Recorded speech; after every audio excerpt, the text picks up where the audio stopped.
Hello ಕರ್ನಾಟಕದ ಸ್ಪರ್ಧಾರ್ಥಿಗಳೇ ನಮಸ್ಕಾರಗಳು. ಈ ವಿಡಿಯೋದಲ್ಲಿ ನಾವು ಕರ್ನಾಟಕ PDO ಮತ್ತು ವಿಲೇಜ್ ಅಕೌಂಟೆಂಟ್ಗೆ ಸಂಬಂಧಪಟ್ಟಂತಹ ಮಾಡೆಲ್ ಕ್ವಶನ್ ಪೇಪರ್ಗಳನ್ನ ಡಿಸ್ಕಸ್ ಮಾಡೋಣ. ಅದಕ್ಕೋಸ್ಕರ ಇದು 28ನೇ ಮಾಡೆಲ್ ಕ್ವಶನ್ ಪೇಪರ್ ಆಗಿದೆ. ಹೊಸದಾಗಿ ಬಂದಿರೋ ಚಾನಲ್ಗೆ ಸಬ್ಸ್ಕ್ರೈಬ್ ಮಾಡಿಕೊಡ್ರಿ ಮತ್ತು ಕೊನೆವರೆಗೂ ನೋಡಿ. ಮೋಸ್ಟ್ ಇಂಪಾರ್ಟೆಂಟ್ ಆದಂಥ ಕ್ವಶನ್ಗಳಾಗಿರ್ತವೆ. ಮೊದಲನೇ ಪ್ರಶ್ನೆ, 1940ರಲ್ಲಿ ಮಹಾತ್ಮ ಗಾಂಧೀಜಿರವರು ಪರಿಮಿತ ಸತ್ಯಾಗ್ರಹವನ್ನು ವೈಯಕ್ತಿಕ ನೆಲೆಯಲ್ಲಿ ಪ್ರಾರಂಭಿಸಿದರು ಏಕೆಂದರೆ ಅಂತ ಕೇಳಿದರೆ, ಪರಿಮಿತ ಸತ್ಯಾಗ್ರಹವನ್ನು ವೈಯಕ್ತಿಕ ನೆಲದಲ್ಲಿ ಗಾಂಧೀಜಿರು 1940ರಲ್ಲಿ ಏಕೆ ಪ್ರಾರಂಭಿಸಿದರು ಅಂತಂದರೆ ಆಪ್ಷನ್ ಸಿ ನೋಡಿ, ಭಾರತದ ಸ್ವಾತಂತ್ರ್ಯ ಬೇಡಿಕೆಯನ್ನು ಶಾಂತಿಯುತವಾಗಿ ಒಪ್ಪಿಕೊಳ್ಳಲಿಕ್ಕಾಗಿ ಮತ್ತು ತಕ್ಷಣವೇ ಮಧ್ಯಂತರ ಭಾರತೀಯ ಸರ್ಕಾರವನ್ನು ರಚಿಸಲಿಕ್ಕಾಗಿ ಬ್ರಿಟಿಷ್ ಆಳ್ವಿಕೆಗೆ ಒಂದು ಅವಕಾಶವನ್ನು ನೀಡ ಬಯಸಿದರು. ಅದಕ್ಕೋಸ್ಕರ ಈ ಒಂದು ವೈಯಕ್ತಿಕ ಸತ್ಯಾಗ್ರಹವನ್ನು ಕೈಗೊಂಡರು. ಇನ್ನು ಈ ಕೆಳಗಿನ ಉರ್ದು ಪಂಡಿತರಲ್ಲಿ ಯಾರನ್ನ 2ನೇ ಮತ್ತು 3ನೇ ದುಂಡು ಮೇಜಿನ ಸಮಾವೇಶಕ್ಕೆ ಅಥವಾ ಪರಿಷತ್ತಿಗೆ ಆಹ್ವಾನಿಸಲಾಗಿತ್ತು ಅಂತ ಕೇಳಿದರೆ, 2ನೇ ದುಂಡು ಮೇಜಿನ ಪರಿಷತ್ತಿಗೆ ಆಪ್ಷನ್ ಸಿ ಮೊಹಮ್ಮದ್ ಇಕ್ಬಾಲ್ರನ್ನ ಆಹ್ವಾನಿಸಲಾಗಿತ್ತು ನೋಡಿ. Next question, Mohammad Iqbal. ಇನ್ನು ಈ ಕೆಳಗಿನವುಗಳಲ್ಲಿ ಯಾವುದು ಯುದ್ಧ ಅವಧಿಯ ಶೌರ್ಯ ಪುರಸ್ಕಾರವಾಗಿದೆ? ಯುದ್ಧಾವಧಿಯ ಶೌರ್ಯ ಪುರಸ್ಕಾರ ಪ್ರಶಸ್ತಿ ಯಾವುದು ಕೆಳಗಿನವುಗಳಲ್ಲಿ? ಇಲ್ಲಿ ಆಪ್ಷನ್ ಸಿ ನೋಡಿ, ವೀರಚಕ್ರ ಪ್ರಶಸ್ತಿಯು ಯುದ್ಧಾವಧಿಯ ಸಮಯದಲ್ಲಿ ನೀಡ್ತಕ್ಕಂಥ ಶೌರ್ಯ ಪುರಸ್ಕಾರವಾಗಿದೆ ನೋಡಿ, ಶೌರ್ಯ ಪ್ರಶಸ್ತಿ ಇದೊಂದು. ನೆಕ್ಸ್ಟ್, ಕೆಳಗಿನ ಯಾವ ಕಾಯ್ದೆಯನ್ನು ಜವಾಹರ್ಲಾಲ್ ನೆಹರೂರವರು ದಾಸತ್ವದ ಹೊಸ ಸನ್ನದು ಎಂಬುದಾಗಿ ವಿವರಿಸಿದರು ಅಂತ ಕೇಳಿದರೆ, ಯಾವ ಚಾರ್ಟರ್ ಕಾಯ್ದೆಯನ್ನು ದಾಸತ್ವದ ಹೊಸ ಸನ್ನದು ಅಂತ ಆಪ್ಷನ್ ಬಿ ನೋಡಿ, ಭಾರತ ಸರ್ಕಾರದ ಕಾಯ್ದೆ 1935ರ ಕಾಯ್ದೆಯನ್ನು ದಾಸತ್ವದ ಹೊಸ ಸನ್ನದು ಎಂದು ಹೇಳಿದ್ದಾರೆ ಇದು ಜವಾಹರ್ಲಾಲ್ ನೆಹರೂರವರು. ಇನ್ನು ಪೋಲೋ ಕಾರ್ಯಾಚರಣೆಯು ಈ ಕೆಳಗಿನ ಯಾವುದಕ್ಕೆ ಸಂಬಂಧಿಸಿದೆ? ಆಪರೇಷನ್ ಪೋಲೋ ಅಂತ ಏನು ಕರಿತೀವಲ್ಲ, ಇದು ಯಾವುದಕ್ಕೆ ಸಂಬಂಧಿಸಿದೆ ಅಂತಂದರೆ 1948ರಲ್ಲಿ ಇದು ಮಾಡಲಾಗಿತ್ತು. ಇದನ್ನು ಆಪ್ಷನ್ ಸಿ ನೋಡಿ, ಏನಂತಂದರೆ ಭಾರತ ಸರ್ಕಾರದಿಂದ ಹೈದರಾಬಾದ್ ಮಾಂಡಲಿಕ ರಾಜ್ಯದ ಸ್ವಾಧೀನಪಡಿಸಿಕೊಳ್ಳುವಿಕೆ ಸಲುವಾಗಿ ಆಪರೇಷನ್ ಪೋಲೋವನ್ನು ನಡೆಸಲಾಯಿತು. 1927ರ ಬಟ್ಲರ್ ಸಮಿತಿಯ ಧ್ಯೇಯವು ಏನಾಗಿತ್ತು? 1927ರಲ್ಲಿ ಬಟ್ಲರ್ ಸಮಿತಿ ಬಂತು. ಅದರ ಉದ್ದೇಶ ಏನಾಗಿತ್ತು ಅಂತ ಕೇಳಿದರೆ ಇಲ್ಲಿ ಆಪ್ಷನ್ ಡಿ ನೋಡಿ, ಭಾರತ ಸರ್ಕಾರ ಮತ್ತು ಭಾರತೀಯ ಮಾಂಡಲಿಕ ರಾಜ್ಯಗಳ ನಡುವಣ ಸಂಬಂಧವನ್ನು ಸುಧಾರಿಸುವುದು ಇವನ್ನು 1927ರ ಬಟ್ಲರ್ ಸಮಿತಿಯ ಉದ್ದೇಶವಾಗಿತ್ತು. ಪಟ್ಟಿ 1ರಲ್ಲಿನ ಪ್ರಮುಖ ದಿನಗಳನ್ನು ಮತ್ತು ಪಟ್ಟಿ 2ರಲ್ಲಿನ ದಿನಾಂಕಗಳೊಂದಿಗೆ ಹೊಂದಿಸಿ ಸರಿಯಾಗಿ ಬರೆಯಿರಿ ಅಂತ ಕೇಳಿದರೆ, ಕೆಳಗಿನ ಸಂಕೇತಗಳಿಂದ ಉತ್ತರಿಸಿ ಅಂತ. ಇಲ್ಲಿ ಕೆಳಗಿನ ಆಪ್ಷನ್ಗಳನ್ನು ನೋಡ್ತಾ ಇದ್ರೆ ಆಪ್ಷನ್ ಸಿ ಇಲ್ಲಿ ಸರಿಯಾಗುತ್ತೆ. ಅಂತಂದರೆ ವಿಶ್ವ ರೆಡ್ ಕ್ರಾಸ್ ದಿನವನ್ನು ಮೇ 8ರಂದು ಆಚರಿಸಲಾಗುತ್ತದೆ. ಇನ್ನು ಅಂತಾರಾಷ್ಟ್ರೀಯ ಯೋಗ ದಿನವನ್ನು ಜೂನ್ 21ರಂದು, ಮತ್ತು ಭಾರತೀಯ ವಾಯುದಳ ದಿನವನ್ನು 8ನೇ ಅಕ್ಟೋಬರ್, ಮತ್ತು ಅಂತಾರಾಷ್ಟ್ರೀಯ ಸಾಕ್ಷರತಾ ದಿನವನ್ನು 8ನೇ ಸೆಪ್ಟೆಂಬರ್. ಇಲ್ಲಿ ಆಪ್ಷನ್ ಸಿ ಇಲ್ಲಿ ಸರಿಯಾದ ಹೊಂದಾಣಿಕೆಯಾಗಿದೆ. ಸ್ಪೀಡ್ ಅಂತ ಪಾಸ್ ಮಾಡ್ಕೊಂಡು ನೋಡ್ಕೊಳ್ರಿ. ಇನ್ನು ಮೊಘಲರ ಆಸ್ಥಾನದಲ್ಲಿದ್ದ ಯಾರನ್ನ ತುರಾಣಿಸ್ ಎಂದು ಕರೆಯಲಾಗುತ್ತಿತ್ತು? ಇವರು ಮೊಘಲರ ಆಸ್ಥಾನದಲ್ಲಿದ್ದರು ಮತ್ತು ಇವರಿಗೆ ತುರಾಣಿಸ್ ಅಂತ ಕರೆಯಲಾಗುತ್ತಿತ್ತು. ಅವರು ಯಾರು ಅಂತ ಅಂದರೆ ಇಲ್ಲಿ ಸರಿಯಾದ ಉತ್ತರ ಆಪ್ಷನ್ ಸಿ ನೋಡಿ, ಮಧ್ಯ ಏಷ್ಯಾ ಪ್ರದೇಶಗಳ ಮೂಲದಿಂದ ಬಂದವರನ್ನು ತುರಾಣಿಸ್ ಎಂದು ಕರೆಯಲಾಗುತ್ತಿತ್ತು ನೋಡಿ, ಮೊಘಲರ ಆಸ್ಥಾನದಲ್ಲಿ. ನೆಕ್ಸ್ಟ್, ಕೆಳಗಿನ ಬದಲಾವಣೆಗಳನ್ನು ಪರಿಗಣಿಸಿ ಮೇಲಿನವುಗಳಲ್ಲಿ ಯಾವುದು ರಾಸಾಯನಿಕ ಬದಲಾವಣೆಯಾಗಿದೆ ಅನ್ನೋದನ್ನು ಗುರುತಿಸಿರಿ ಅಂತ ಕೇಳಿದರೆ, ಕೆಳಗಿನ 4 ಇವುಗಳನ್ನು ವಾಕ್ಯಗಳನ್ನು ನೋಡ್ತಾ ಇದ್ದರೆ, ಹಾಲು ಹೆಪ್ಪುಗಟ್ಟುವುದು ಒಂದು ರಾಸಾಯನಿಕ ಬದಲಾವಣೆಯಾಗಿದೆ, ಮತ್ತು ಬಣ್ಣವು ಶುಷ್ಕಗೊಳ್ಳುವುದು ಒಂದು ಕೂಡ ರಾಸಾಯನಿಕ ಬದಲಾವಣೆಯೇ. ಇನ್ನು ಕರ್ಪೂರದ ಉತ್ಪನ್ನ ಅನ್ನುವಂಥದ್ದು ರಾಸಾಯನಿಕ ಬದಲಾವಣೆಯಲ್ಲ. ಇನ್ನು ಆಪ್ಷನ್ ಡಿ ನೋಡಿ, SO2ನಿಂದ SO3ಗೆ ಆಕ್ಸಿಡೀಕರಣಗೊಳ್ಳುವುದು ಅದು ಕೂಡ ರಾಸಾಯನಿಕ ಬದಲಾವಣೆ. ಸಿ ಮಾತ್ರ ಇಲ್ಲಿ ತಪ್ಪು. ABC ಸರಿಯಾಗಿವೆ. ಈ ಕೆಳಗಿನ ಯಾವ ಪಂಚವಾರ್ಷಿಕ ಯೋಜನೆಯು 1977ರಿಂದ 78ರಲ್ಲಿ ಜನತಾ ಪಕ್ಷದ ಸರ್ಕಾರದಿಂದ ಅಂತ್ಯಗೊಳ್ಳಲ್ಪಟ್ಟಿತು? ಯಾವುದು ಅಂತ ಅಂದರೆ ಆಪ್ಷನ್ ಬಿ ನೋಡಿ, 5ನೇ ಪಂಚವಾರ್ಷಿಕ ಯೋಜನೆ ನಡೀತಿರ್ಬೇಕಾದ್ರೆ ಜನತಾ ಪಕ್ಷವು ಆಡಳಿತಕ್ಕೆ ಬಂತು, ಅದಕ್ಕೋಸ್ಕರ ಅದು ಅಂತ್ಯಗೊಳ್ತು 5ನೇ ಪಂಚವಾರ್ಷಿಕ ಯೋಜನೆ.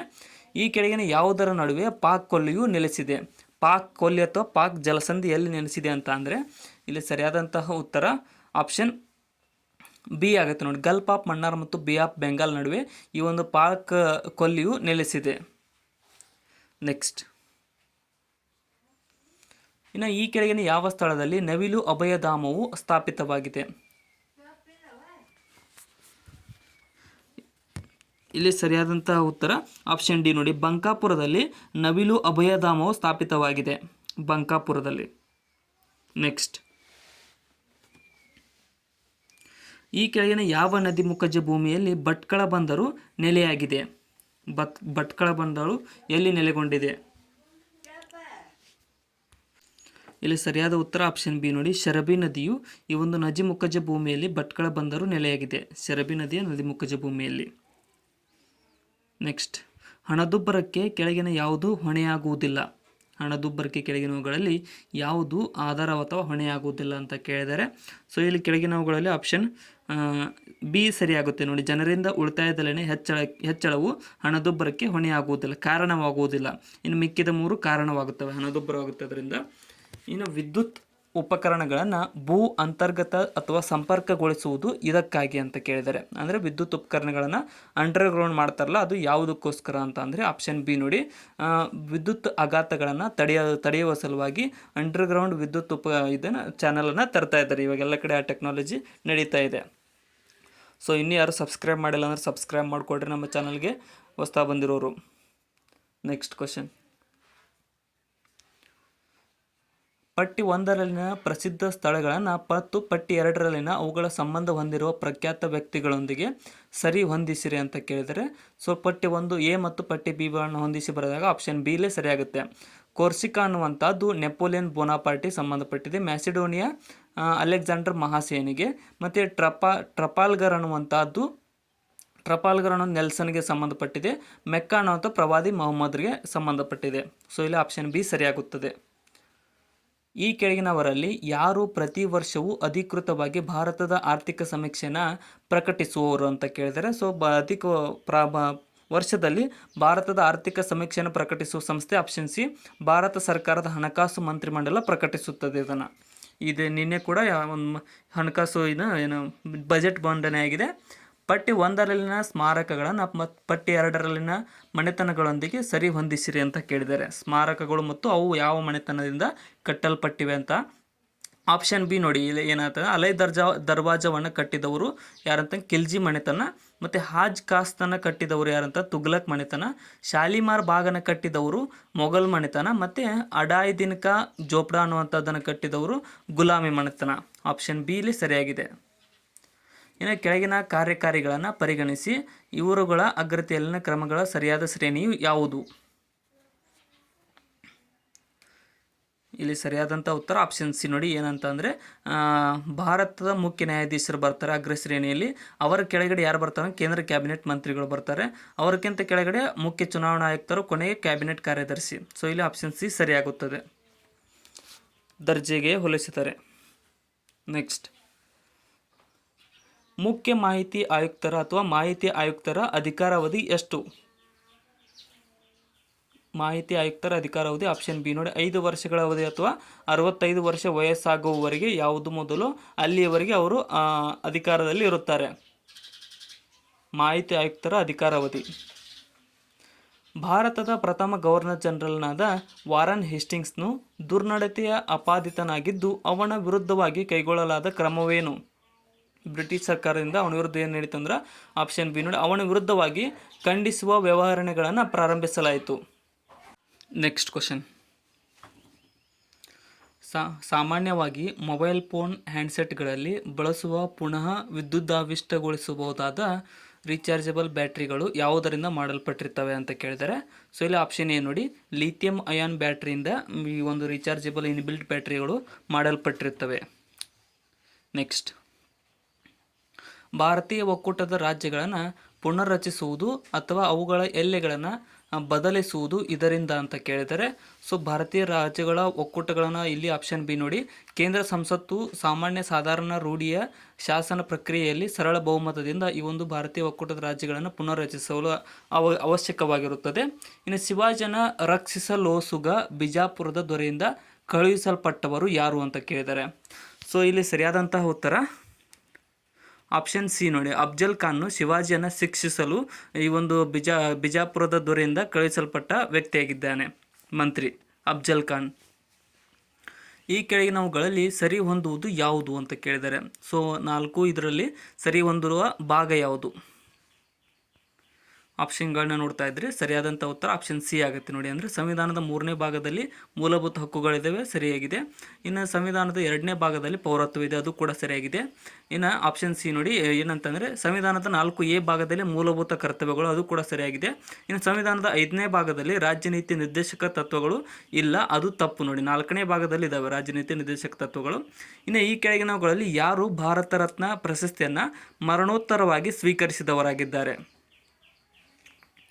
ಮರಣೋತ್ತರವಾಗಿ ಇಲ್ಲಿ ಆಪ್ಷನ್ ಬಿ ನೋಡಿ. ಯಾರಂತ ಅಂದರೆ ಡಾಕ್ಟರ್ BR ಅಂಬೇಡ್ಕರ್ ಅವರು ಮತ್ತು ಜಯಪ್ರಕಾಶ್ ನಾರಾಯಣ್ ರವರು ಇಬ್ಬರು ಕೂಡ ಮರಣೋತ್ತರವಾಗಿ ಭಾರತ ರತ್ನ ಪ್ರಶಸ್ತಿಯನ್ನು ಪಡೆದವರಾಗಿದ್ದಾರೆ.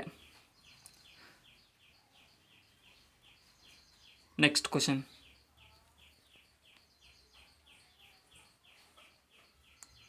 ಪೇಶ್ವೆಗಳ ಕಾಲಾನುಕ್ರಮಣಿಕೆಯ ಸರಣಿ ಏನು ಅಂತ ಕೇಳಿದ್ದಾರೆ. ಸೊ ಮರಾಠ ಇದರಲ್ಲಿ ಇರ್ತಕ್ಕಂಥ ಪೇಶ್ವೆಗಳ ಕಾಲಾನುಕ್ರಮಣಿಕೆ. ಇಲ್ಲಿ ಆಪ್ಷನ್ ಎ ನೋಡಿ. ಏನಂತಂದರೆ ಫಸ್ಟ್ ಬಾಲಾಜಿ ವಿಶ್ವನಾಥ್ರವರು, ಅದಾದಮೇಲೆ ಅವರಾದ್ಮೇಲೆ 2ನೇ ಬಾಜಿರಾವ್ರವರು, ಇನ್ನು ಅವರಾದ್ಮೇಲೆ ಬಾಲಾಜಿ ಬಾಜಿರಾವ್ರವರು, ಕೊನೆಗೆ ನಾರಾಯಣ್ ರಾವ್. ಸೊ ಇಲ್ಲಿ ಆಪ್ಷನ್ ಎ ಸರಿಯಾದ ಉತ್ತರವಾಗಿದೆ. ಸೊ PDO ಮತ್ತು ವಿಲೇಜ್ ಅಕೌಂಟೆಂಟ್ ಎಕ್ಸಾಮ್ದಲ್ಲಿ ಇದೇ ಟೈಪ್ ಕ್ವಶನ್ಗಳು ಬರ್ತವೆ. Next question. ಕೆಳಗಿನ ಹೇಳಿಕೆಗಳನ್ನು ಪರಿಗಣಿಸಿ ಮತ್ತು ಇವುಗಳಲ್ಲಿ ಸರಿಯಾದ ಹೇಳಿಕೆಗಳನ್ನು ಉತ್ತರಿಸುವ ಸಂಕೇತಗಳಿಂದ ಹುಡುಕಿರಿ ಅಂತ ಕೇಳಿದ್ದಾರೆ. ಸೊ ಇಲ್ಲಿ ಸರಿಯಾದಂತಹ ಉತ್ತರ ಆಪ್ಷನ್ ಸಿ ಆಗುತ್ತೆ ನೋಡಿ. ಎರಡೂ ಸರಿಯಾಗಿವೆ. ಇಲ್ಲಿ ಔರಂಗಜೇಬನು ಆತನ ಆಸ್ಥಾನದಿಂದ ಸಂಗೀತದ ಎಲ್ಲ ರೂಪಗಳನ್ನು ಬಹಿಷ್ಕರಿಸಿದ್ದನು ಮತ್ತು ಆತನ ವೈಯಕ್ತಿಕ ಧಾರ್ಮಿಕ ಹೊರನೋಟದಲ್ಲಿ ಸಂಪ್ರದಾಯಿ ಸುನ್ನಿ ಮುಸ್ಲಿಮನಾಗಿದ್ದ ಔರಂಗಜೇಬ. ಎರಡೂ ಕೂಡ ಸರಿಯಾಗಿದ್ದಾವೆ ಇಲ್ಲಿ. ನೆಕ್ಸ್ಟ್. ಭಾರತೀಯ ಇತಿಹಾಸದಲ್ಲಿ ಅಬ್ದುಲ್ ಹಮೀದ್ ಲಾಹೋರಿಯು ಯಾರು ಅಂತ ಕೇಳಿದ್ದಾರೆ. ಸೊ ಭಾರತೀಯ ಇತಿಹಾಸದಲ್ಲಿ ಅಬ್ದುಲ್ ಹಮೀದ್ ಲಾಹೋರಿ ಯಾರು? ಇಲ್ಲಿ ಆಪ್ಷನ್ ಬಿ ನೋಡಿ. ಇವನು ಶಹಜಾನ್ನ ಆಳ್ವಿಕೆಯಲ್ಲಿ ಅಧಿಕೃತ ಚಿತ್ರಕಾರನಾಗಿದ್ದನು, ಅಬ್ದುಲ್ ಹಮೀದ್ ಲಾಹೋರಿಯು. ನೆಕ್ಸ್ಟ್. ಲೋಕಸಭೆಯ ಸಭಾಧ್ಯಕ್ಷರನ್ನು ಅಧಿಕಾರದಿಂದ ತೆಗೆದುಹಾಕುವುದು ಹೇಗೆ? ಲೋಕಸಭೆ ಸಭಾಧ್ಯಕ್ಷರನ್ನು ಅಧಿಕಾರದಿಂದ ತೆಗೆದುಹಾಕುವುದು ಇಲ್ಲಿ ಆಪ್ಷನ್ ಡಿ ನೋಡಿ. ಸದನದ ಎಲ್ಲ ಸದಸ್ಯರ ಬಹುಮತದಿಂದ ಟರಾವಣ ಅಥವಾ ನಿರ್ಣಯವನ್ನು ಹೊರಡಿಸುವುದರ ಮೂಲಕ ಎಲ್ಲ ಸದಸ್ಯರನ್ನು ತೆಗೆದುಹಾಕಲಾಗುತ್ತದೆ. ಸ್ಪೀಕರ್ ಅವರು ತೆಗೆದುಹಾಕ್ತಾರೆ. ಇನ್ನು ಪಟ್ಟಿ 1ರಲ್ಲಿನ ದ್ವೀಪಗಳ ಬಗೆಗಳೊಂದಿಗೆ ಪಟ್ಟಿ 2ರಲ್ಲಿನ ದ್ವೀಪಗಳನ್ನು ಸರಿ ಹೊಂದಿಸಿರಿ ಅಂತ ಕೇಳಿದ್ದಾರೆ. ಕೆಳಗಿನ ಆಪ್ಷನ್ಗಳಲ್ಲಿ ಇಲ್ಲಿ ಸರಿಯಾದ ಉತ್ತರ ಆಪ್ಷನ್ ಎ ನೋಡಿ. ಅಂದರೆ ಕಾಂಟಿನೆಂಟಲ್ ದ್ವೀಪ ಅಂತ ಮಡಗಾಸ್ಕರ್ನನ್ನು ಕರೆಯಲಾಗುತ್ತದೆ. ಕೋರಲ್ ದ್ವೀಪ ಅಂತ ಯಾವುದನ್ನು ಅಂದರೆ ಮಾಲ್ಡೀವ್ಸ್ ಅನ್ನು ಕರೆಯಲಾಗುತ್ತದೆ. ಜ್ವಾಲಾಮುಖಿಯ ಉಗಮದ ದ್ವೀಪ ಅಂತ ಮಾರಿಷಸ್ ಅನ್ನು ಕರೆಯಲಾಗುತ್ತದೆ. ಸೊ ಈ 3 ದ್ವೀಪಗಳ ಬಗ್ಗೆ ಇದ್ದಂತಹ ಮಾಹಿತಿ ಸರಿಯಾಗಿದೆ. ಇಲ್ಲಿ ಹೊಂದಿಸಿ ಬರೆದಾಗ ಆಪ್ಷನ್ ಎ ಆಗುತ್ತೆ. ನೆಕ್ಸ್ಟ್. ವಿಶ್ವದ ವಾಯುಗುಣದ ವರ್ಗೀಕರಣವನ್ನು ಉಷ್ಣ, ಸಮಶೀತೋಷ್ಣ ಮತ್ತು ಶೀತ ವಲಯಗಳಾಗಿ ಈ ಕೆಳಗಿನವುಗಳಿಂದ ನಿರ್ಮಿತವಾದ ತಾಪದ ಆಧಾರದ ಮೇಲೆ ವರ್ಗೀಕರಿಸಲಾಗಿದೆ ಅಂತ ಕೇಳಿದ್ದಾರೆ. ಸೊ ಇವುಗಳನ್ನು ಯಾರು ವರ್ಗೀಕರಿಸಿದರು ಅಂತ ಅಂದರೆ ಇಲ್ಲಿ ಸರಿಯಾದ ಉತ್ತರ ಆಪ್ಷನ್ ಡಿ ನೋಡಿ. ಪುರಾತನ ಗ್ರೀಕ್ ಭೂಗೋಳಶಾಸ್ತ್ರಜ್ಞರು ಈ ಉಷ್ಣ, ಸಮಶೀತೋಷ್ಣ ಮತ್ತು ಶೀತ ವಲಯಗಳಾಗಿ ವರ್ಗೀಕರಿಸಿದ್ದಾರೆ. ಪ್ರೊನೌನ್ಸಿಯೇಷನ್ ತಪ್ಪಾದರೆ ಅಡ್ಜಸ್ಟ್ ಮಾಡಿಕೊಡ್ರಿ. ನೆಕ್ಸ್ಟ್. ಪಟ್ಟಿ 1ರಲ್ಲಿನ ಪುಸ್ತಕಗಳನ್ನು ಪಟ್ಟಿ 2ರಲ್ಲಿನ ಅವುಗಳ ಲೇಖಕರೊಂದಿಗೆ ಸರಿಯಾಗಿ ಹೊಂದಿಸಿರಿ. ಪುಸ್ತಕಗಳು ಮತ್ತು ಲೇಖಕರು. ಆಪ್ಷನ್ ಎ ಇಲ್ಲಿ ಸರಿಯಾದ ಉತ್ತರವಾಗಿದೆ. 2 ಲೈವ್ಸ್ ಅನ್ನುವಂತಹ ಪುಸ್ತಕವನ್ನು ಯಾರಂತಂದರೆ ವಿಕ್ರಮ್ ಸೇಠ್ ರವರು ಬರೆದಿದ್ದಾರೆ. ದಿ ಬ್ಲೂ ಅಂಬ್ರೆಲಾ ಅನ್ನುವಂತಹ ಕೃತಿಯನ್ನು ರಸ್ಕಿನ್ ಬಾಂಡ್ ರವರು ಬರೆದಿದ್ದಾರೆ. The brief history of time ಅನ್ನುವಂಥದ್ದನ್ನು ಸ್ಟೀಫನ್ ಹಾಕಿಂಗ್ ರವರು ಬರೆದಿದ್ದಾರೆ. ಇನ್ನು ದಿ ಡ ವಿನ್ಸಿ ಕೋಡ್ ಅನ್ನುವಂಥದ್ದನ್ನು ಡಾನ್ ಬ್ರೌನ್ಸ್ ಅವರು ಬರೆದಿದ್ದಾರೆ. ಇನ್ನು ಭಾರತದ ಅಧ್ಯಕ್ಷರಲ್ಲಿ ಈ ಕೆಳಗಿನ ಯಾವ ವಿಟೋ ಅಧಿಕಾರವು ನಿಹಿತವಾಗಿರುತ್ತದೆ? ಭಾರತದ ಅಧ್ಯಕ್ಷರಲ್ಲಿ ಇಲ್ಲಿ ಆಪ್ಷನ್ ಸಿ ನೋಡಿ. ಏನಂತ ಅಂದರೆ ಎ, ಬಿ ಮತ್ತು ಸಿ. ಇಲ್ಲಿ ನೋಡಿ ನಿರುಪಾಧಿಕ ವಿಟೋ, ತಾತ್ಕಾಲಿಕ ನಿಷೇಧಾಧಿಕಾರ ಮತ್ತು ಪಾಕೆಟ್ ವಿಟೋ, ಇವು 3 ರಾಷ್ಟ್ರಾಧ್ಯಕ್ಷರ ಕೈಯಲ್ಲಿ ಇರುತ್ತವೆ. ವಿಟೋವನ್ನು ಚಲಾಯಿಸಬಹುದು ಅವರು. ಇನ್ನು ಕ್ವಾಲಿಫೈಡ್ ವೆಟೋ ಅನ್ನುವಂತಹ ವೆಟೋ ಯಾವುದೇ ರೀತಿಯಾದ ಅಧಿಕಾರ ಇಲ್ಲ. ಆ ಟೈಪ್ ವೆಟೋ ಇಲ್ಲ ನಮ್ಮ ಸಂವಿಧಾನದಲ್ಲಿ. Next question. ನೊಳಂಬವಾಡಿಗೊಂಡ ಮತ್ತು ತಲಕಾಡುಗೊಂಡ ವಿಶೇಷಣಗಳು ಯಾರ ನಾಣ್ಯದ ಮೇಲೆ ಕಂಡುಬಂದಿದೆ? ನೊಳಂಬವಾಡಿಗೊಂಡ ಮತ್ತು ತಲಕಾಡುಗೊಂಡ ವಿಶೇಷಣಗಳು. ಇಲ್ಲಿ ಆಪ್ಷನ್ ಬಿ ನೋಡಿ. ಬಿಟ್ಟಿದೇವನ ಒಂದು ನಾಣ್ಯದ ಮೇಲೆ ನೊಳಂಬವಾಡಿಗೊಂಡ ಮತ್ತು ತಲಕಾಡುಗೊಂಡ ವಿಶೇಷಣಗಳು ಕಂಡುಬಂದಿವೆ. ನೆಕ್ಸ್ಟ್. ಕೆಳಗಿನ ಹೇಳಿಕೆಗಳನ್ನು ಪರಿಗಣಿಸಿ ಈ ಮೇಲಿನ ಹೇಳಿಕೆಗಳನ್ನು ಸರಿಯಾದ ಆಯ್ಕೆಗಳಿಂದ ಉತ್ತರಿಸಿ ಅಂತ ಕೇಳಿದರೆ ಸರಿ ಇರುವಂಥವುಗಳನ್ನು ಉತ್ತರಿಸಿ. ಈ 3 ಹೇಳಿಕೆಗಳನ್ನು ನೋಡ್ತಾ ಇದ್ರೆ ಆಪ್ಷನ್ ಬಿ ಇಲ್ಲಿ ಸರಿಯಾಗಿದೆ ಅಂತ ಅಂದರೆ ಬಿ ಮತ್ತು ಸಿ ಸರಿಯಾಗಿದೆ. ಸರ್ವೋಚ್ಚ ನ್ಯಾಯಾಲಯದ ನ್ಯಾಯಾಧೀಶರು ಭಾರತದ ಮುಖ್ಯ ನ್ಯಾಯಾಧೀಶರಿಗೆ ಲಿಖಿತ ರೂಪದಲ್ಲಿ ಅರ್ಜಿ ನೀಡಿ ತಮ್ಮ ಅಧಿಕಾರಕ್ಕೆ ರಾಜೀನಾಮೆಯನ್ನು ನೀಡಬಹುದು. ಇನ್ನು ಸಂಸತ್ತಿನ ಶಿಫಾರಸಿನ ಮೇರೆಗೆ ರಾಷ್ಟ್ರಾಧ್ಯಕ್ಷರು ಸರ್ವೋಚ್ಚ ನ್ಯಾಯಾಲಯದ ನ್ಯಾಯಾಧೀಶರನ್ನು ಅಧಿಕಾರದಿಂದ ತೆಗೆದುಹಾಕಬಹುದಾಗಿದೆ. ಬಿ ಮತ್ತು ಸಿ ಎರಡೂ ಸರಿಯಾಗಿವೆ ಇಲ್ಲಿ. Next question. ಯಾವ ಪ್ರಾಂತ್ಯದ ಮೇಲೆ ವಿಜಯವನ್ನ ಗಳಿಸಿದ ನೆನಪಿಗಾಗಿ ಅಕ್ಬರ್ನು ಫತೇಪುರ್ ಸಿಕ್ರಿಯಲ್ಲಿ ಬುಲಂದ ದರ್ವಾಜವನ್ನು ನಿರ್ಮಿಸಿದನು? ಆಪ್ಷನ್ ಎ ನೋಡಿ, ಗುಜರಾತ್ ಪ್ರಾಂತ್ಯದ ಮೇಲೆ ವಿಜಯದ ನೆನಪಿಗಾಗಿ ಅಕ್ಬರನು ಫತೇಪುರ್ ಸಿಕ್ರಿಯಲ್ಲಿ ಬುಲಂದ್ ದರ್ವಾಜವನ್ನು ನಿರ್ಮಿಸಿದನು. ರಾಜ್ಯಸಭೆಯನ್ನು ಕುರಿತಂತೆ ಈ ಕೆಳಗಿನ ಯಾವ ಹೇಳಿಕೆಗಳು ಸರಿಯಾಗಿವೆ? ರಾಜ್ಯಸಭೆಯನ್ನು ಕುರಿತಂತೆ ಮಳೆ ಸೌಂಡ್ ಇದೆ, ಅದನ್ನು ಕೂಡ ಸ್ವಲ್ಪ ಅಡ್ಜಸ್ಟ್ ಮಾಡಿಕೊಡ್ರಿ. ಇಲ್ಲಿ ಆಪ್ಷನ್ ಬಿ ಸರಿಯಾಗಿದೆ. ಬಿ ಇಲ್ಲಿ ಸರಿಯಾದ ಉತ್ತರ ಏನಂತಂದರೆ ಎ ಬಿ ಸಿ 3 ಹೇಳಿಕೆಗಳು ಸರಿಯಾಗಿವೆ. ಮೊದಲನೇದಾಗಿ ರಾಜ್ಯಸಭೆಯ ಅನುಮತಿಸಲಾದ ಗರಿಷ್ಠ ಸಂಖ್ಯಾಬಲವು 250 ಸದಸ್ಯರಿರುತ್ತದೆ, ಅದು ಸರಿ. ಇನ್ನು ರಾಜ್ಯಸಭೆಯಲ್ಲಿ 238 ಸದಸ್ಯರುಗಳು ಅಪರೋಕ್ಷವಾಗಿ ಮತ್ತು ರಾಜ್ಯಗಳಿಂದ ಮತ್ತು ಕೇಂದ್ರಾಡಳಿತ ಪ್ರದೇಶಗಳಿಂದ ಆಯ್ಕೆಯಾಗಿರುತ್ತಾರೆ.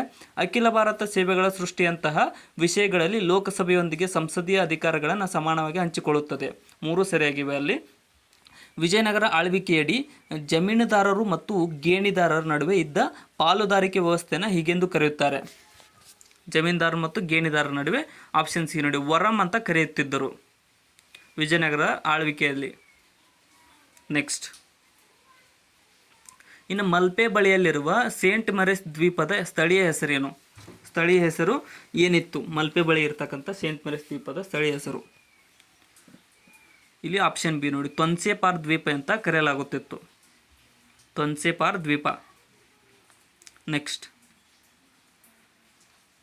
ಈ ಕೆಳಗಿನ ಯಾವ ಒಂದು ಹಾರ್ಮೋನು ಪ್ರಚೋದಿಸುವುದರಿಂದ ಸಸ್ಯ ಜೀವಕೋಶಗಳು ಬೆಳೆಯುವ ರೀತಿಯಲ್ಲಿ ಆ ಸಸ್ಯವು ಬೆಳಕಿನತ್ತ ಬಾಗಿರುತ್ತಿರುವುದು ಗೋಚರವಾಗುತ್ತದೆ? ಇಲ್ಲಿ ಆಪ್ಷನ್ ಬಿ ನೋಡಿ, ಆಕ್ಸಿನ್ ಹಾರ್ಮೋನ್ ಇರುವ ಕಾರಣ ಸಸ್ಯಗಳು ಬೆಳಕಿನತ್ತ ಬಾಗುತ್ತಿರುವುದನ್ನು ನಾವು ನೋಡಬಹುದು. ನೆಕ್ಸ್ಟ್. ಅಲ್ಯೂಮಿನಿಯಂ ಕಬ್ಬಿಣಕ್ಕಿಂತಲೂ ಹೆಚ್ಚು ಪ್ರತಿಕ್ರಿಯಾತ್ಮಕ, ಆದರೆ ಅಲ್ಯೂಮಿನಿಯಂ ಕಬ್ಬಿಣಕ್ಕಿಂತಲೂ ಸ್ವಲ್ಪ ಸುಲಭವಾಗಿ ಕೊರೆತಕ್ಕೊಳಗಾಗುತ್ತದೆ, ಏಕೆಂದರೆ ಕ್ರಿಯಾತ್ಮಕವಾಗಿರುತ್ತೆ ಮತ್ತು ಕೊರೆತಕ್ಕೆ ಜಾಸ್ತಿಗೊಳ್ಳುತ್ತೆ. ಯಾವುದು ಅಂತಂದರೆ ಆಪ್ಷನ್ ಏನು ನೋಡಿ, ಆಮ್ಲಜನಕವು ಸುರಕ್ಷಣಾ ಆಕ್ಸೈಡ್ ಪದರವನ್ನು ರೂಪಿಸುತ್ತದೆ ಕಬ್ಬಿಣದಲ್ಲಿ. ಕಬ್ಬಿಣ ಜಾಸ್ತಿ ಸ್ಟ್ರಾಂಗ್ ಆದರೂ ಕೊರೆತಕ್ಕೊಳಗಾಗುತ್ತದೆ, ಯಾಕಂದ್ರೆ ಆಕ್ಸಿಡೇಷನ್ ಜಾಸ್ತಿ ಆಗುತ್ತೆ ಕಬ್ಬಿಣ. ನೆಕ್ಸ್ಟ್. 4 ಚಕ್ರದ ವಾಹನಗಳು ಮತ್ತು ಆಧುನಿಕ ಆಟೋಮೊಬೈಲ್ಗಳಲ್ಲಿ ಹೊರಗಿನ ದರ್ಪಣದಲ್ಲಿರುವ ವಸ್ತುಗಳು ಅವುಗಳ ಗೋಚರಿಸುವುದಕ್ಕಿಂತ ಸಮೀಪದಲ್ಲಿ ಎಂಬ ಎಚ್ಚರಿಕೆಯನ್ನು ನೀಡಲಾಗುತ್ತದೆ. ಇಂತಹ ದರ್ಪಣಗಳು ಯಾವ ರೀತಿಯಾದ ದರ್ಪಣಗಳು ಅಂತ ಕೇಳಿದರೆ, ಸೊ ಇಲ್ಲಿ ಆಪ್ಷನ್ ಡಿ ನೋಡಿ, ಪೀನ ಮಸರುಗಳು. ಇವು ಪೀನ ಮಸರುಗಳು ಅಂತ ಕರೀತಾರೆ. ಏನಂದರೆ ವಾಹನಗಳು ಅವು ಚಲಿಸೋದಕ್ಕಿಂತ ಇನ್ನೂ ಸಮೀಪ ಇದಾವಂತ ಅದರ ಮೇಲೆ ಸೂಚನೆಯಿಂದ ಬರೆದಿರ್ತಾರೆ. ಸೊ ಆ ರೀತಿಯಾದಂಥ ಯಾವುವು ಅಂತ ಕೇಳಿದ್ದಾರೆ ದರ್ಪಣಗಳು, ಪೀನ ಮಸೂರ. ಈ ಕೆಳಗಿನ ಯಾವ ಶ್ರೇಣಿಯ ನದಿಗಳು ಕರ್ನಾಟಕ ರಾಜ್ಯದ ಪಶ್ಚಿಮ ದಿಕ್ಕಿಗೆ ಹರಿಯುತ್ತದೆ? ಪಶ್ಚಿಮ ದಿಕ್ಕಿಗೆ ಹರಿಯುವ ಶ್ರೇಣಿಗಳು, ನದಿಯ ಶ್ರೇಣಿಗಳು. ಆಪ್ಷನ್ ಡಿ ನೋಡಿ, ನೇತ್ರಾವತಿ, ಗಂಗಾವಳಿ ಮತ್ತು ಕಾಳಿ, ಈ 3 ನದಿಗಳು ಪಶ್ಚಿಮ ದಿಕ್ಕಕ್ಕೆ ಹರಿಯುತ್ತವೆ ಕರ್ನಾಟಕದಲ್ಲಿ. URL ಎಂದರೆ ಏನು? URL ಅಂದರೆ ಏನಂತ? ಆಪ್ಷನ್ ಸಿ ನೋಡಿ, ಇದು ಅಂತರ್ಜಾಲ ಸಂಪನ್ಮೂಲಕ್ಕೆ ರೆಫರೆನ್ಸ್ ಅನ್ನು ರಚಿಸುವ ಒಂದು ನಿರ್ದಿಷ್ಟ ಕ್ಯಾರೆಕ್ಟರ್ ತಂತುವಾಗಿದೆ. URL ಅನ್ನುವಂಥದ್ದು ಕ್ಯಾರೆಕ್ಟರ್ ಲಿಂಕ್. ನೆಕ್ಸ್ಟ್. ಪಟ್ಟಿ 1ರಲ್ಲಿನ ಸಿಡಿತಲೆ ಅಥವಾ ಕ್ಷಿಪಣಿ ಹೆಸರು ಮತ್ತು ಪಟ್ಟಿ 2ರಲ್ಲಿರ್ತಕ್ಕಂಥ ಅವುಗಳ ವಿವಿಧಗಳೊಂದಿಗೆ ಸರಿಯಾಗಿ ಹೊಂದಿಸಿರಿ. ಪಟ್ಟಿ ಎ, ಪಟ್ಟಿ ಬಿ. ಪಟ್ಟಿ ಎದಲ್ಲಿ ಕ್ಷಿಪಣಿ ಇದೆ. ತೇಜಸ್ ಅನ್ನುವಂಥದ್ದು ಏನಂತ ಅಂದರೆ ಅದು ಲಘು ಯುದ್ಧ ವಾಯುನೌಕೆಯಾಗಿದೆ. ಇನ್ನು ಧ್ರುವ ಅನ್ನುವಂಥದ್ದು ಮುಂದುವರಿದ ಲಘು ಅಥವಾ ಹಗುರ ಹೆಲಿಕಾಪ್ಟರ್ ಆಗಿರುತ್ತದೆ. ಇನ್ನು ಅರ್ಜುನ್ ಅನ್ನುವಂಥದ್ದು ಪ್ರಧಾನ ಯುದ್ಧ ಟ್ಯಾಂಕ್ ಆಗಿದೆ. ಧನುಷ್ ಅನ್ನುವಂಥದ್ದು ಹಡಗು ಆಧಾರಿತ ಮಿಸೈಲ್ ಆಗಿದೆ. ಸೊ ಇಲ್ಲಿ ಆಪ್ಷನ್ ಬಿ ಸರಿಯಾಗುತ್ತದೆ. ನೆಕ್ಸ್ಟ್. ಕೆಳಗಿನವುಗಳಲ್ಲಿ ಯಾವ ಜೋಡಿ ಸರಿ ಹೊಂದುತ್ತದೆ? ಸರಿಯಾಗಿ ಹೊಂದುವ ಜೋಡಿ ಇಲ್ಲಿ ಆಪ್ಷನ್ ಸಿ ಸರಿ ಹೊಂದುತ್ತದೆ ನೋಡಿ. ಏನಂತ ಅಂದರೆ ಬಿ ಮತ್ತು ಸಿ ಸರಿಯಾಗಿವೆ. ಕಪಿಲಧಾರೆ ಅನ್ನುವಂಥ ಗೋದಾವರಿ ನದಿ ಅದು ತಪ್ಪಾಗಿದೆ. ಇನ್ನು ಜೋಗ ಜಲಪಾತ ಶರಾವತಿ ನದಿಗೆ ಮತ್ತು ಶಿವನ ಸಮುದ್ರ ಕಾವೇರಿ ನದಿಗೆ ಅದು ಸರಿ ನೋಡಿ. ಬಿ ಮತ್ತು ಸಿ ಸರಿಯಾಗಿದ್ದಾವ, ಎ ತಪ್ಪಾಗಿದೆ. ಕಪಿಲಧಾರೆ ಜಲಪಾತ ಯಾವ ನದಿಗೆ ಅನ್ನೋದನ್ನು ನೀವು ಕಮೆಂಟ್ ಮಾಡಿ ತಿಳಿಸಿ ನೋಡೋಣ. ಸಂಸತ್ತಿನ ಜಂಟಿ ಅಧಿವೇಶನವನ್ನು ಕುರಿತಂತೆ ಕೆಳಗಿನವುಗಳಲ್ಲಿ ಯಾವುದು ಸರಿಯಾಗಿದೆ? ಸಂಸತ್ತಿನ ಜಂಟಿ ಅಧಿವೇಶನಕ್ಕೆ ಕುರಿತಂತೆ ಯಾವುದು ಸರಿಯಾಗಿದೆ ಕೆಳಗಿನವುಗಳಲ್ಲಿ? ಇಲ್ಲಿ ಆಪ್ಷನ್ ಎ ಸರಿಯಾಗಿದೆ, ಅಂದರೆ ಎ ಮಾತ್ರ ಸರಿಯಾಗಿದೆ. ಇದಕ್ಕೆ ರಾಷ್ಟ್ರಾಧ್ಯಕ್ಷರು ಕರೆಯನ್ನು ನೀಡಬಹುದಾಗಿದೆ, ಅದು ಸರಿ ಮಾತ್ರ. ನೆಕ್ಸ್ಟ್, ಸೂಪರ್ ಕಂಪ್ಯೂಟರ್ನ ಪಿತ ಎಂದು ಯಾರನ್ನು ಕರೆಯಲಾಗುತ್ತದೆ ಅಂತ ಕೇಳಿದರೆ, ಸೂಪರ್ ಕಂಪ್ಯೂಟರ್ನ ಪಿತಾಮಹ ಅಂತ ಯಾರನ್ನು ಕರೆಯಲಾಗುತ್ತದೆ? ಇಲ್ಲಿ ಸರಿಯಾದ ಉತ್ತರ ಆಪ್ಷನ್ ಎ ನೋಡಿ. ಸೇಮರ್ ಕ್ರೇಯರ್ ಅವರನ್ನು ಈ ಒಂದು ಸೂಪರ್ ಕಂಪ್ಯೂಟರ್ನ ಪಿತಾಮಹನೆಂದು ಕರೆಯಲಾಗುತ್ತದೆ. ಸೇಮರ್ ಕ್ರೇ, ನೆನ್ಪಿಟ್ಕೊಡ್ರಿ ಹೆಸರನ್ನು. ಇನ್ನು ಈ ಕೆಳಗಿನ ಯಾವ ದೇಶಗಳಲ್ಲೊಂದಾದ ದಕ್ಕನಿ ಮುಸ್ಲಿಂ ರಾಜ್ಯವು ಪರ್ಷಿಯನ್ ಬದಲಿಗೆ ಹಿಂದಿ ಅಥವಾ ದಕ್ಕನಿ ಉರ್ದುವನ್ನು ರಾಜ್ಯದ ಅಧಿಕೃತ ಭಾಷೆಯನ್ನಾಗಿ ಘೋಷಿಸಿತು? ಅದು ಯಾವುದು ಅಂತ ಅಂದರೆ ರಾಜ್ಯದ ಅಧಿಕೃತ ಆಪ್ಷನ್ ಡಿ ನೋಡಿ. ಬಿಜಾಪುರದ ಒಂದು ಸುಲ್ತಾನರು ಈ ದಕ್ಕನಿ ಭಾಷೆಯನ್ನು ಉರ್ದು ಬದಲಿಗೆ ಘೋಷಿಸಿದ, ಅಧಿಕೃತವಾಗಿ ಘೋಷಿಸಿದ ರಾಜ್ಯ ಮನೆತನವಾಗಿದೆ. ನೆಕ್ಸ್ಟ್, ಕೆಳಗಿನ ಯಾವ ಭಕ್ತಿ ಪಂಥದ ಸಂತರಿಂದ ಬೋಧಿಸಲ್ಪಟ್ಟ ಅದ್ವೈತ, ಶುದ್ಧಾದ್ವೈತ ಅಥವಾ ಶುದ್ಧದ್ವೈತ ರಹಿತ ಎಂದು ಕರೆಯಲ್ಪಟ್ಟಿವೆ?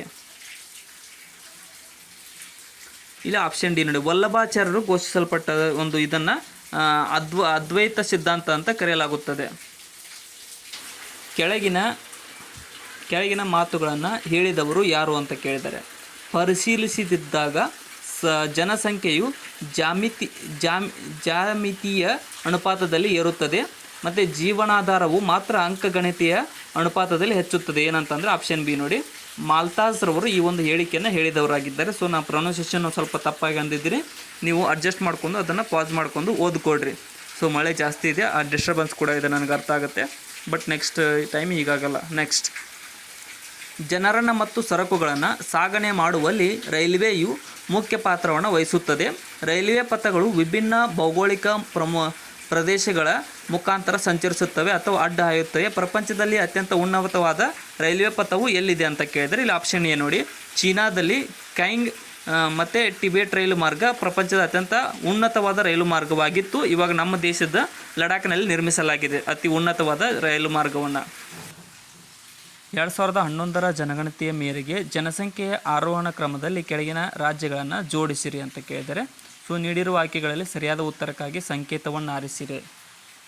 ಇಲ್ಲಿ ಆಪ್ಷನ್ ಎ ಸರಿಯಾಗುತ್ತದೆ. ಏನಂತಂದರೆ ಕರ್ನಾಟಕ, ಆದಾದ್ಮೇಲೆ ಪಶ್ಚಿಮ ಬಂಗಾಳ, ಆದಾದ್ಮೇಲೆ ಬಿಹಾರ ಮತ್ತು ಕೊನೆಗೆ ಉತ್ತರ ಪ್ರದೇಶ. ಆಪ್ಷನ್ ಎ ಸರಿಯಾಗಿದೆ ಇಲ್ಲಿ ಜನಸಂಖ್ಯೆಯ ಆಧಾರದ ಮೇಲೆ. ನೆಕ್ಸ್ಟ್, ಆರೋಹಣ ಕ್ರಮ ಇದು. ನೆಕ್ಸ್ಟ್, ಇನ್ನು ಈ ಹೇಳಿಕೆಗಳನ್ನು ಪರಿಗಣಿಸಿ ಈ ಮೇಲಿನ ಹೇಳಿಕೆಗಳಲ್ಲಿ ಯಾವುದು ಸರಿ ಅಂತ ಗುರುತಿಸಿರಿ. ಇಲ್ಲಿ ಸರಿಯಾದ ಹೇಳಿಕೆ ಆಪ್ಷನ್ ಎ ಆಗುತ್ತೆ ನೋಡಿ. ಎ, ಬಿ ಮತ್ತು ಸಿ ಮಾತ್ರ ಸರಿಯಾದ ಹೇಳಿಕೆಗಳಾಗಿವೆ. ರೀಗರ್ ಮಣ್ಣು ಅಧಿಕವಾಗಿ ಫಲವತ್ತಾಗಿದೆ ಮತ್ತು ರೀಗರ್ ಮಣ್ಣು ಸಿಟ್ರಸ್ ಹಣ್ಣುಗಳಿಗೆ ಉತ್ತಮವಾಗಿದೆ ಮತ್ತು ರೀಗರ್ ಮಣ್ಣು ಲ್ಯುಗಿಮಿನಸ್ ಬೆಳೆಗಳಿಗೆ ಸೂಕ್ತವಾದುದು. ಇಲ್ಲಿ 3 ಹೇಳಿಕೆಗಳು ಸರಿಯಾಗಿವೆ. ನೆಕ್ಸ್ಟ್, ಸೊ ಇನ್ನೂ ಯಾರು ಸಬ್ಸ್ಕ್ರೈಬ್ ಮಾಡಿಲ್ಲ ಸಬ್ಸ್ಕ್ರೈಬ್ ಮಾಡಿಕೊಡ್ರಿ ನಮ್ಮ ಚಾನಲ್ಗೆ.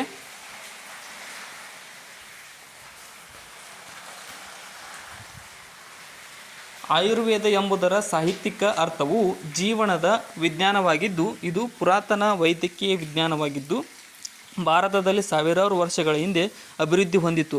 ಆಯುರ್ವೇದದ ಸ್ಥಾಪಕರಲ್ಲಿ ಕೆಳಗಿನವರಲ್ಲಿ ಒಬ್ಬರು ಯಾರು ಅಂತ ಕೇಳಿದ್ದಾರೆ. ಸೊ ಇಲ್ಲಿ ಆಪ್ಷನ್ ಏನು ನೋಡಿ. ಚರಕನು ಆಯುರ್ವೇದದ ಸ್ಥಾಪಕರಲ್ಲಿ ಒಬ್ಬ ಮುಖ್ಯವಾದ ಪಾತ್ರವನ್ನು ವಹಿಸುತ್ತಾರೆ, ಚರಕ ವೈದ್ಯರು. ನೆಕ್ಸ್ಟ್, ಪಟ್ಟಿ 1ರಲ್ಲಿನ ರೈಲ್ವೆ ವಲಯಗಳೊಂದಿಗೆ ಪಟ್ಟಿ 2ರಲ್ಲಿನ ಅವುಗಳ ಕೇಂದ್ರ ಕಾರ್ಯಸ್ಥಾನಗಳನ್ನು ಹೊಂದಿಸಿರಿ ಅಂತ ಕೇಳಿದ್ದಾರೆ. ಸೊ ಪಟ್ಟಿ 1 ಮತ್ತು ಪಟ್ಟಿ 2ರನ್ನು ಹೊಂದಿಸಿ ಬರೆದಾಗ ಆಪ್ಷನ್ ಎ ನೋಡಿ. ಏನಂತಂದರೆ ಮಧ್ಯ ರೈಲ್ವೆ ವಲಯ ಎಲ್ಲಿದೆ ಅಂತ ಅಂದರೆ ಮುಂಬೈಯಲ್ಲಿದೆ. ಪೂರ್ವ ಮಧ್ಯ ರೈಲ್ವೆ ವಲಯ ಹಾಜಿಪುರದಲ್ಲಿ, ದಕ್ಷಿಣ ಮಧ್ಯ ರೈಲ್ವೆ ವಲಯ ಸಿಕಂದ್ರಾಬಾದ್ ಮತ್ತು ಪಶ್ಚಿಮ ಮಧ್ಯ ರೈಲ್ವೆ ವಲಯ ಎಂದರೆ ಜಬಲ್ಪುರ್. ಸೊ ಇಲ್ಲಿ ಆಪ್ಷನ್ ಎ ಸರಿಯಾಗುತ್ತದೆ. 18 ರೈಲ್ವೆ ವಲಯಗಳಲ್ಲಿ ಈ ಟೈಪ್ ಕ್ವಶನ್ಗಳನ್ನು ಕೇಳ್ತಾ ಇರ್ತಾರೆ, ಹೊಂದಿಸಿ ಬರೆಯಿರಿ ಅಂತ. ಪಟ್ಟಿ 1ರಲ್ಲಿನ ಕೃಷಿ ವಲಯಗಳನ್ನು ಪಟ್ಟಿ 2ರಲ್ಲಿನ ಜಿಲ್ಲೆಗಳೊಂದಿಗೆ ಅವುಗಳು ಕರ್ನಾಟಕದ ರಾಜ್ಯದ ಯಾವ ಕೃಷಿ ವಲಯದಡಿ ಬರುವುದೋ ಅದಕ್ಕನುಗುಣವಾಗಿ ಹೊಂದಿಸಿರಿ ಅಂತ. ಇಲ್ಲಿ ಆಪ್ಷನ್ ಡಿ ನೋಡಿ, ಕರಾವಳಿ ಅಥವಾ ಕಡಲ ತೀರ ವಲಯದಲ್ಲಿ ಏನಂತ ಅಂದರೆ ಉತ್ತರ ಕರ್ನಾಟಕ, ದಕ್ಷಿಣ ಕರ್ನಾಟಕ, ಉಡುಪಿ ಕಂಡು ಬರ್ತವೆ. ಇನ್ನು ಈಶಾನ್ಯ ಶುಷ್ಕ ವಲಯದಲ್ಲಿ ಏನಂತ ಗುಲ್ಬರ್ಗ, ರಾಯಚೂರು ಮತ್ತು ಯಾದಗಿರಿ ಕಂಡು ಬರ್ತವೆ. ಉತ್ತರ ಪರಿವರ್ತನಾ ವಲಯದಲ್ಲಿ ಬೆಳಗಾವಿ, ಧಾರವಾಡ, ಹಾವೇರಿ, ಗದಗ ಕಂಡು ಬರ್ತವೆ. ಇನ್ನು ದಕ್ಷಿಣ ಶುಷ್ಕ ವಲಯದಲ್ಲಿ ಹಾಸನ, ತುಮಕೂರು, ಮಂಡ್ಯ, ಮೈಸೂರು, ಚಾಮರಾಜನಗರಗಳು ಕಂಡು ಬರ್ತವೆ ಜಿಲ್ಲೆಗಳು. ನೆಕ್ಸ್ಟ್, ಪಟ್ಟಿ 1ರಲ್ಲಿನ ಅನ್ವೇಷಣೆಗಳು ಮತ್ತು ಪಟ್ಟಿ 2ರಲ್ಲಿನ ಅನ್ವೇಷಣೆಗಳನ್ನು ಹೊಂದಿಸಿರಿ. ಇಲ್ಲಿ ಸರಿಯಾದಂಥ ಉತ್ತರ ಯಾವುದು ಅಂತ ಅಂದರೆ ಆಪ್ಷನ್ ಸಿ ಸರಿಯಾಗುತ್ತೆ. ಏನಂತಂದರೆ ಅಮೇರಿಕಾವನ್ನು ಕಂಡುಹಿಡಿದವ್ರು ಯಾರಂದರೆ ಕೊಲಂಬಸ್. ಇನ್ನು ಉತ್ತರ ಧ್ರುವವನ್ನು ಕಂಡುಹಿಡಿದವ್ರು ಯಾರಂತಂದರೆ ರಾಬರ್ಟ್ ಪೇರಿರವರು. ಇನ್ನು ದಕ್ಷಿಣ ಧ್ರುವವನ್ನು ಕಂಡುಹಿಡಿದವರು ಅಮುಂಡ್ಸನ್. ಇನ್ನು ಗ್ರಹೀಯ ಚಲನೆಯನ್ನು ಕಂಡುಹಿಡಿದವರು ಕೆಪ್ಲರ್. ಇಲ್ಲಿ ಆಪ್ಷನ್ ಸಿ ಸರಿಯಾಗುತ್ತೆ. ಸೊ ಇಲ್ಲಿಗೆ ಇವತ್ತಿನ ಪ್ರಶ್ನೆ ಪತ್ರಿಕೆ ಮಾಡೆಲ್ ಕ್ವಶನ್ ಪೇಪರ್ ಡಿಸ್ಕಷನ್ ಮುಕ್ತಾಯಗೊಂಡಿದೆ. ಕೊನೆವರೆಗೂ ನೋಡಿದ್ದಕ್ಕೆ ಎಲ್ಲರಿಗೂ ಧನ್ಯವಾದಗಳು. ಮತ್ತು ಹೊಸದಾಗಿ ಬಂದವರು ಚಾನಲ್ಗೆ ಸಬ್ಸ್ಕ್ರೈಬ್ ಮಾಡಿಕೊಡ್ರಿ. ಡಿಸ್ಕ್ರಿಪ್ಷನ್ ಒಳಗಡೆ ನಮ್ಮ channel Instagram, Telegram, Facebook, Threads, WhatsApp link ಇದೆ, ಅವುಗಳನ್ನು ಕೂಡ ಫಾಲೋ ಮಾಡಿಕೊಡ್ರಿ. ಏನಾದರೂ ತಪ್ಪಿಸಿದರೆ ಕಮೆಂಟ್ ಸೆಕ್ಷನ್ದಲ್ಲಿ ಕಮೆಂಟ್ ಕೂಡ ಮಾಡಿ. ಮತ್ತು ಈ ವಿಡಿಯೋನ ಆದಷ್ಟು ನಿಮ್ಮ ಫ್ರೆಂಡ್ಸ್ಗೆ ಶೇರ್ ಮಾಡಿ. Thank you so much.